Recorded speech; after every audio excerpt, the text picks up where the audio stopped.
historia 8.47 kello oikein hyvää huomenta ja maanantai-aamua Suomi Popin aamulypsystä.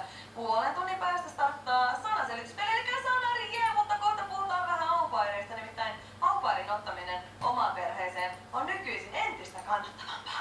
Jopa niin kannattavaa, että sitä suositellaan ihan oikeasti. Jos otat sen jonkun firman kautta, niin sä saat 60% palkasta takaisin. Jos saatat sen yksityisesti, mitä minä suosittelen henkilökohtaisesti, saat 1/3 palkasta takaisin. No niin. Miten tämä on mahdollista ja minkälaista keskustelua ja kalabaliikkia tämä aiheutti? Minkälaista kokemusta Linnanmaalla on itsellään? No joo. Niin ja kauanko vielä kestää oikeustaistelu siitä, että oliko se nyt sitten väärin mun olettaa, että aupairit nukkuu isänä kanssa samassa sängyssä? Ja täällä on muuten hei tullut palaute, mikä pitää ottaa. Siis mistä nimi Jaajo oikein on revitty? Tai mistä koko mies on repästy? Ei kun tää nimi. Se on revitty siitä.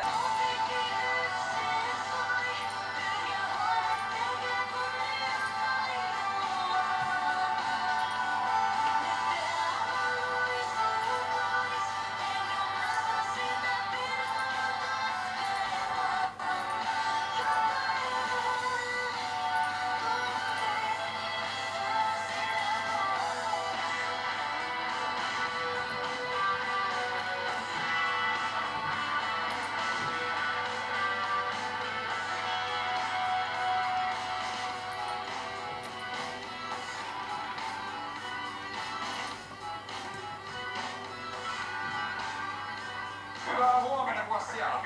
Joo, Make moro. Moro! Mitä Make?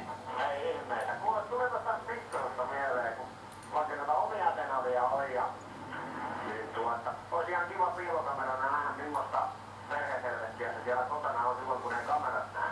Niin, toisaalta niin. Ainoa kuva, mikä me ollaan saatu on se, kun 7 päivää kävi vierailemassa jouluna Mikkosten kotolta. Niin, jos ne jostain lehden silmätin tosiaan, että aamutakki tai kylpytakki päällä juodaan kaljaa alahuoneessa.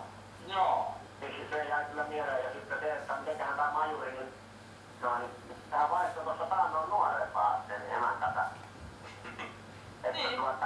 eiköhän enää niinku majurin keinot keksinyt tähän vanhaa emäntään. Ei suostunut huutaa sotilasarvoja enää. Niin, ja se on se, että majuri kun käskee, niin nuorempi lähtee välittömästi, mutta majurilla taitaa olla myöskin tuo viimeinen väli päässä jo, että katsotaanpa 50 vuotta, kun majuri huomaa, että täytyy aamulla ottaa puolikas viekkaa, ettei kuse kengillä. Näinhän se on. Ei se kyllä ihan terve ole kumpikaan. Nappula on pikkusen, onkohan ottanut rouvomiehen sen lääkkeen? Se olisi kiva nähdä, mitenkä sitten, jos täytyisi rouvan itse ottaa toi toimeentulo jostain, niin meneekö ne navettaakin, jos olisi maatilan emäntä, niin lapset kainalossa? Jep, hyvä. Kiitoksia tästä. Tämä piristi mieltä. Joo, hyvä. Moro. Ei nyt parempi olla kommentoimatta miten. Joo, ei. Kyllä mä vaan sanon, että 010800103 studionumero. Sana on vapaa. Sana on vapaa ja aina saa soittaa. Meillä on kyllä upeita kuulijoita. Täytyy myöntää, että itsellekin niin tulee kiva fiilis tehdä maanantaina töitä, kun kuulee tommosia tarinoita. Älä muuta sanoa. Hyvää huomenta, joo.